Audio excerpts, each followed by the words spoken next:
So I'm going to start by reading a question, and then each of you can take a turn responding. If you don't feel like you have a response, just pass the mic down to the next person. So the very first question we're going to focus on are, what are 3 key learning preferences, characteristics that you've noticed about the Gen Z group, which are again aged 4 to 24? Don't be shy. That way they can't use mine. So when I got this question, I had a hard time because I didn't want to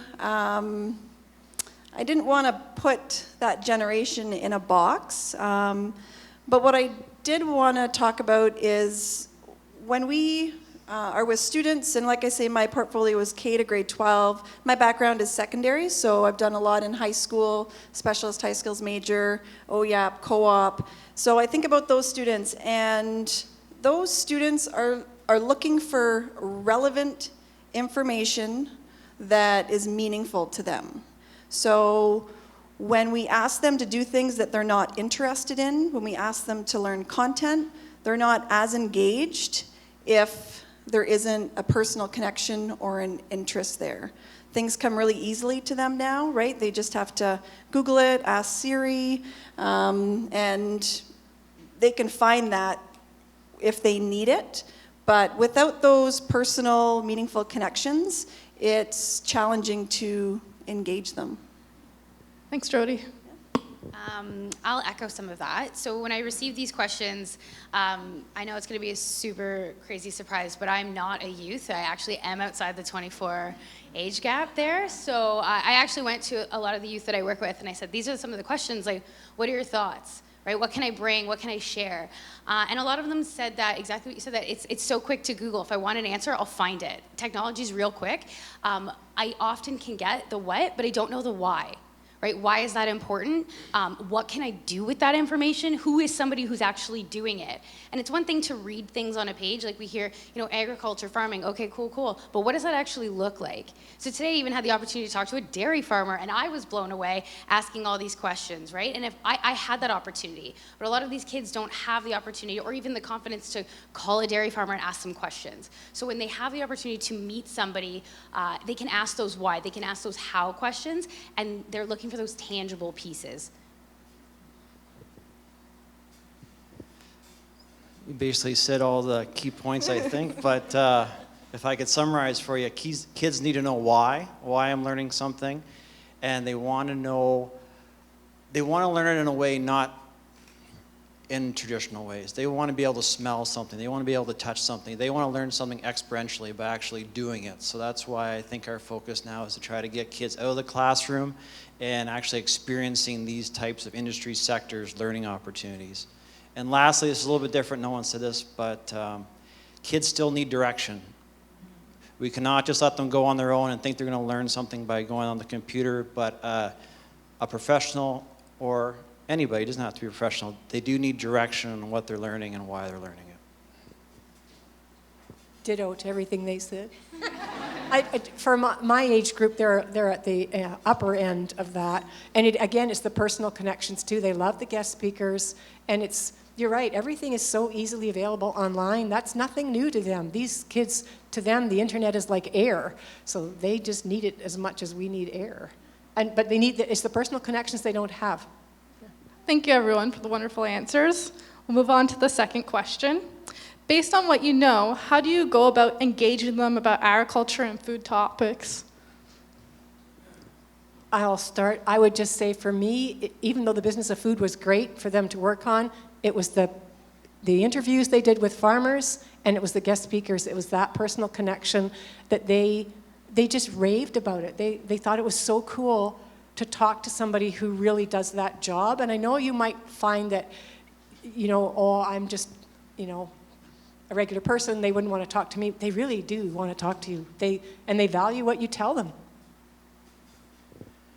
So I teach in a small rural community in Mitchell, just down the way, 2 hours south of here. And we started a new program. Actually, it's been an existing program, but we added on to it in the past year. So we call it Farm Refine Dine. So we've kind of piggybacked on the idea of the high skills major. So we have an agriculture high skills major, a food processing high skills major now, and then a hospitality high skills. So that's where we get the farm, refine, dine. What students do in these types of programs, if you're not familiar, is it starts in grade 11 and 12. Students work through a bundle of courses that are attached to any pathway, whichever stream, college, university, workplace, apprenticeship, that are tied, that have a connection to the sector that they're interested in. They go and do experiential learning opportunities, trips to like the Woodstock Farm Show we've done, the Royal Fair we've gone. There's my plug to the Dairy Farmers of Ontario who sponsored our trip for the 2 past years. That was great. We've done things, and we give them certifications as well that we think that'd be sector specific. So things like what we did with our ag students this year, we did a basic farm fire safety course that the municipality came in to teach the kids about farm fire safety. We do height awareness training because sometimes you may be find yourself above a height or so on, so keeping safe on the farm. Things like CPR, first aid, customer service, those things we offer too in those 2 years. Another thing we piggyback onto, sorry I'm taking all the time, AgScape has come into our building twice this year. It's been mentioned before, but they did their career competition with our grade 10s in the fall. We had great success, and then we invited them back in March to come do a project with the same project with our grade 6s coming from our feeder school and our grade 7s and 8s. And what I liked about the program, to give my plug here, is that it's very well organized. The format is perfect because it keeps kids moving from station to station and keeps their attention. And the biggest and most important thing, I think, was the outreach to community partners. So companies like FS, Farm Credit, they brought in their people, and some of the kids say, hey, that my dad or my mom works with that person, they know them, and that's what they do. The kids make that local connection. I think that really struck a chord, and my kudos to that program. We'll continue it at a different school for next year. So I'm going to just talk a little bit about what Nick said about the 7 and 8. So I work on a student success pathways team at the board, and part of our focus over the past 2 years has actually been taking all of our initiatives to a younger age group. So we're finding when we're hitting students, so the specialist high skills major focuses on grade 11 and grade 12, and by the time they get there, they're not as focused. The program is meant to focus students in an area, and we're finding that we have to start earlier to get them on the right track, get them, Nick mentioned the bundle of courses, get them taking the right courses so that when they get into grade 11, they're already lined up to do that. So we've been actually going into grade 7 and 8 classes and working with teachers to start with on providing them resources. Mercedes did a great job. She sent out an email, and we were able to put a resource together for all of our staff at all of our schools where teachers knew how to contact AgScapes, what all the programs were, what the initiatives were. So we're starting with those younger kids so that they are thinking about, and I'm thinking about careers right now when I talk about this, but what is available in my local community? What are my options for post-secondary? Knowing that you don't just have to go down one pathway, you know, you're not stuck if you think you should be going to university. That's, you know, there are other options. Maybe students are going to university and then go back to college to maybe learn a specific skill. And we're trying to create opportunities for students to do that. So we've worked with our economic development in Perth County, and they've been fabulous. So what they've done is they went out, if you've seen their videos, they made some local videos around Perth County. I know we had Noon Industries was one of them. There were different ones. The egg, in Listowel. And what they did was they created these videos showing. Really, they were young people in careers, and they were advertising what's available. It's not just what you think is, you know, you're not just welding in this career, you know. There's marketing, there's entrepreneurship, there's different things that you can do. So we're showing them to those students at a younger age. They've given us some great handouts. We've used AgScapes to help provide that for teachers in grades 7 and 8. And then once we get to those careers classes, which is where they're really supposed to be learning about all of this, we're really trying to promote job shadows and getting students out with industry, which can be challenging, just based on, you can imagine what the challenges are with grade 10 students going out into industry. But we're really trying to promote that engagement with our community partners, our local economic development, our partners like AgScape, to try to provide information so students can make those meaningful connections that we talked about earlier. Oh, I support everything. Do you have anything else to say, Lisa? Okay. So we'll move on to our next question. Thank you, everyone, for your responses for that. What has been your experience in the education system, or even potentially society, concerning the availability of agriculture and food information and resources to support learning? I'll start. I just mentioned a few of them that we have. Honestly, there isn't a ton out there. When I look at all of our co-op programs and our co-op opportunities, we really, really rely on our community partners to bring in our students and provide them opportunities where they're learning, they're supporting students' achievement and well-being, which are our goals in education. That's a big piece that we're continually always trying to develop, which, like Nick said, when AgScape brings in those community partners that are local, that students know, oh, hey, yeah, I know so-and-so that's there, or, oh, I didn't know you could do that there, oh, I didn't know that was right in my backyard. Those are the connections that we're trying to make with kids, because it's not in curriculum, right? If we really break it down to what teachers are expected to deliver through content, it's not there. And teachers, they do as much as they can, and timing becomes an issue. It's hard. Money becomes a factor. If you're not in a specialist high skills major program, honestly, there's no funding. So how are students getting, like Jack said, how are students getting to do a tour of an industry?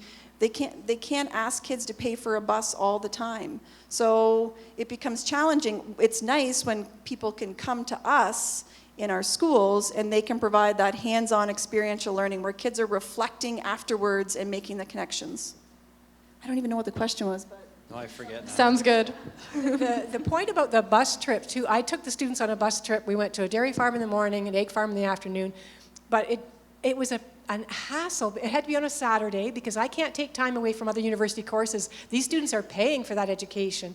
So I couldn't say, oh yeah, you have to miss your chemistry class today and your history class, whatever, your clinical nutrition class. It's not going to go over.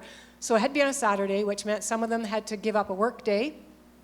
It was near the end of March, so that it was, getting closer to exam time. And then I had to run after them and get them to bring their money in like children. It was, and then they had to sign a waiver, because Brescia made them all sign a waiver that said that if anything ever happens, they can't sue Brescia. I don't know, I was just talking with,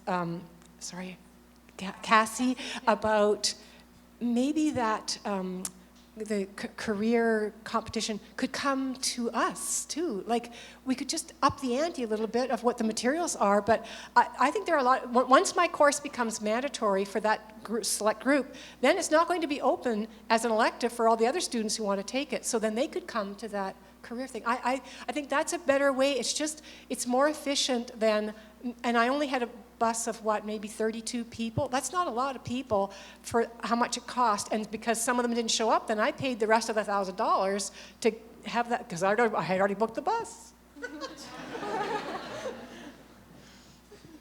So I guess I won't say barriers to me, because I don't like barriers. That's not in our business. We try to get around barriers and so on. But talking to Martin outside here, and we were talking about, he wants people to have a passion for food, and food is not a four-letter word. I've never heard that before. Food is not a four-letter word. So I think, and where we work in rural communities, we're kind of preaching to the choir in a sense, that they understand a lot about the importance of agriculture. So when I'm sitting around this room and I'm thinking you want to get this idea about have a passion for food, and you want to get to places that maybe aren't as attached or connected to the rural community, a challenge for us, I think, is to try to find ambassadors in those systems to pilot these programs. Because for me, it was just picking up the phone and calling Mercedes for them to come and do the program at our school, and it was a success. So it was not a lot of legwork on my part. I'm a KISS type of person, keep it simple, stupid, because then I can get it done, right? It's finding those ambassadors in other parts of the province where you want to get your message to be those connections in the schools. Hey, John, I had this good connection to AgScape. Maybe we get them to come in to talk to the science class. So I think that's kind of a challenge for us here today. So within the city of Burlington, my job is youth engagement, but a lot of it is to be a catalyst, right, and to connect people to the right things.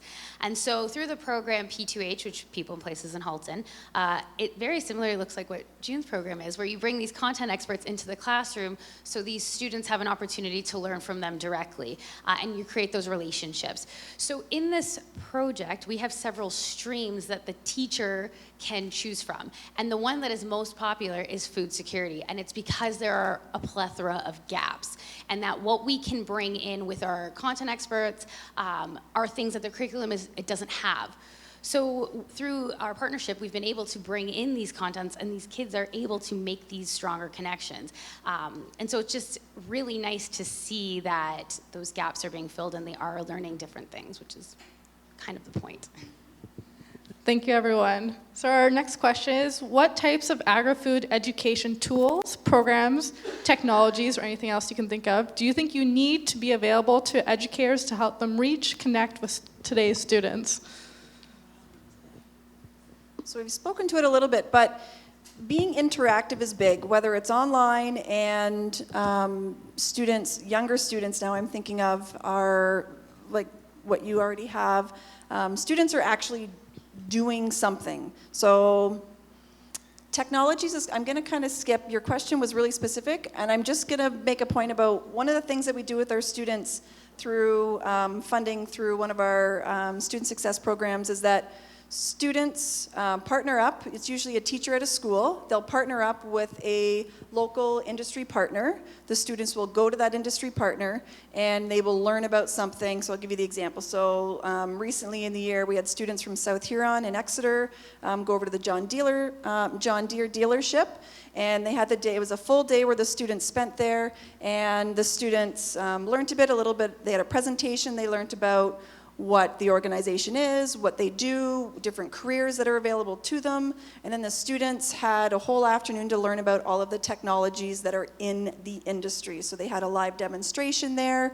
They showed them the navigation system, how it affects your crop yields, how there's one of the devices that they showed that it's only going to spray where the weeds are. So a lot of the kids come from rural homes, but they may not come, especially in Exeter, because there are a lot of town kids that live there. That's not all rural, like mostly Mitchell is. But they're learning about things that are in the industry. So it's that physical connection where they're going, because these are grade 11 and 12 students. And honestly, in a classroom, if we get them in there and we ask them to do something online, they're on their phones and the computers enough. There's not as much engagement as if they're actually seeing something demonstrated in real life and figuring out, oh, I didn't realize there was so much coding or this much technology in this industry. Sorry.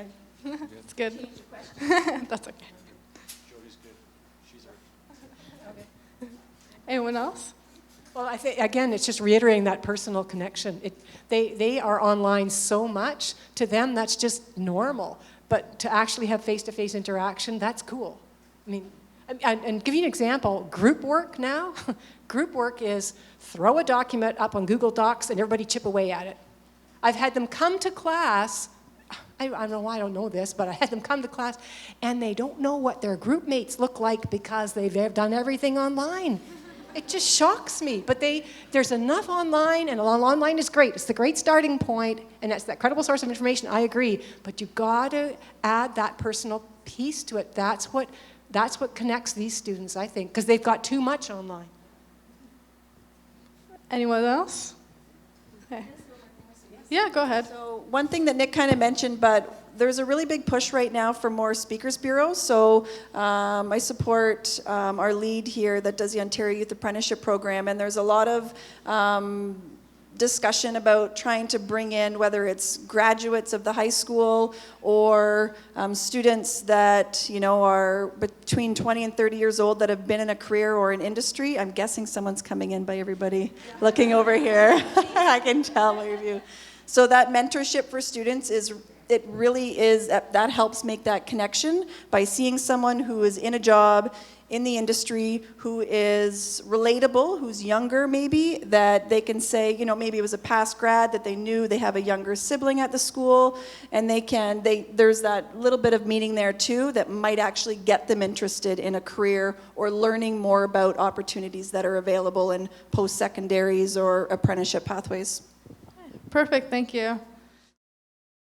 So anybody have questions from the audience for our panelists related to their experiences with agriculture, AgScape, using our programs, what they do in their personal lives? Leaving it open.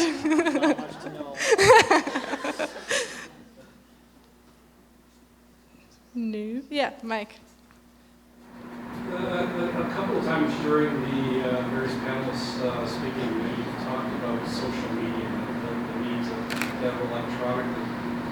My sense from my own kids who've been through high school and know absolutely nothing about agriculture, they know the food comes from the grocery store, that's about it. What they're coming into high school with is preconceived notions about agri-food and agriculture from social media. Do you find it's difficult to get them to look at the other side and more importantly to believe what you're saying in terms about the real picture, the factual picture of agriculture? I think we deal with that point with everything, not just agriculture. So, and what we're finding with people with social media, and I was talking to Martin about this outside too, is that before we used to get our news sources from everything. Now we kind of get our news sources from people that are all like-minded. So it's tough to see things 360 degrees. So how do we combat that as educators? We've talked about 21st century skills. So things like communication, collaboration, critical thinking. And I think critical thinking is a big one that we try to teach throughout all our courses, science, math, social science, if it was agriculture course as well, to think of things critically. Because those are skills that you can't learn through a Google search, and that has to be taught by practice and reflection and so on. So I think that's how I would answer that question. Oh, good. It's tough. Do I know that they've changed their beliefs? Not likely, no.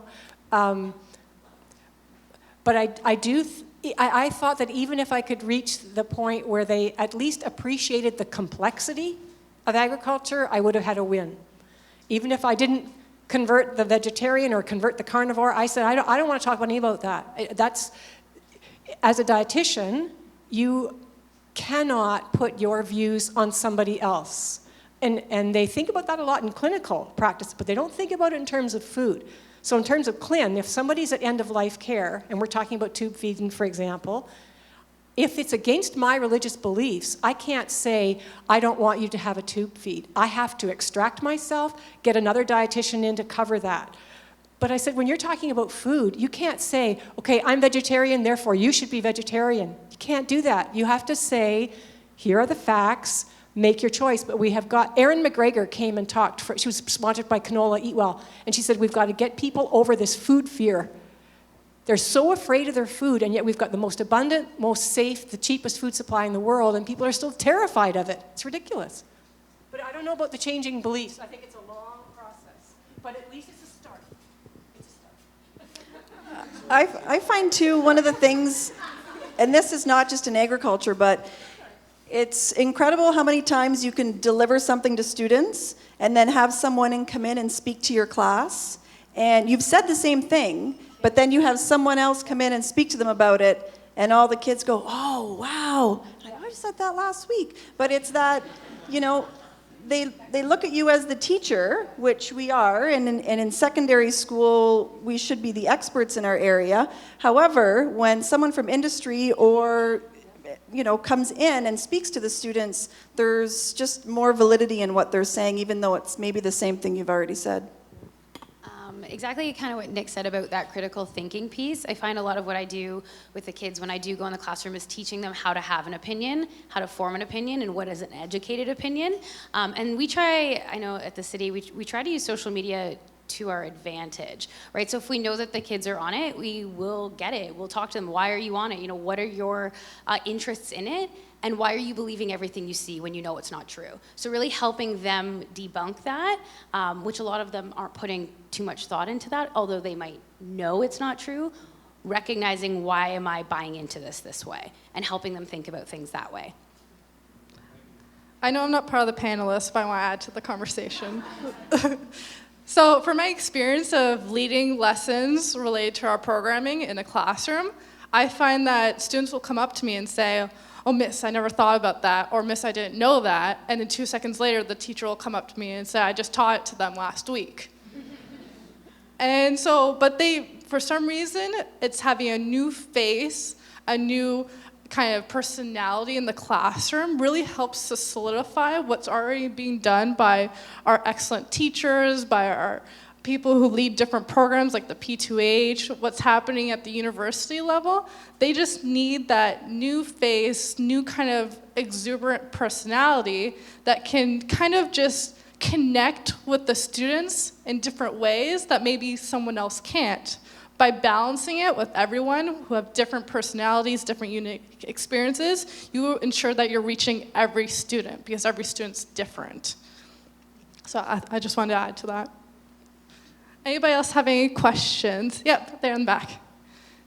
We get them after you're finished with them. We're employers. Yep. And so the first thing I want to say is thank you, educators, for doing your job. And then what you talked about with critical thinking, teaching critical thinking is absolutely important. Because as employees, that's what we need them to do. Because I teach our employees that the worst words in the world are the way we've always got them. And we need to think on their own and use the new technology that they have available to them to actually work in this industry. So I just want to say thank you.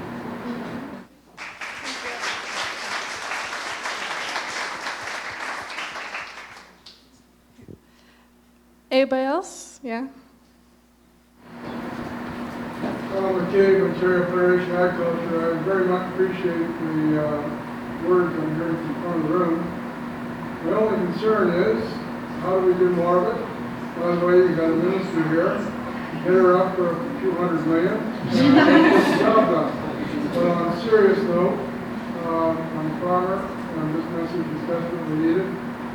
And I do have an opinion that won't be against me by one school teachers, not that loud anymore. They did a damn good job, and I know our students are in good hands with what's coming now, because you are promoting this, and it's what I desperately need to communicate to not Canada, not the U.S., but the globe, because this is a global issue. Okay, thank you, everyone. We're going to conclude our panel, and thank you for your excellent questions, and I say thank you to all our panelists.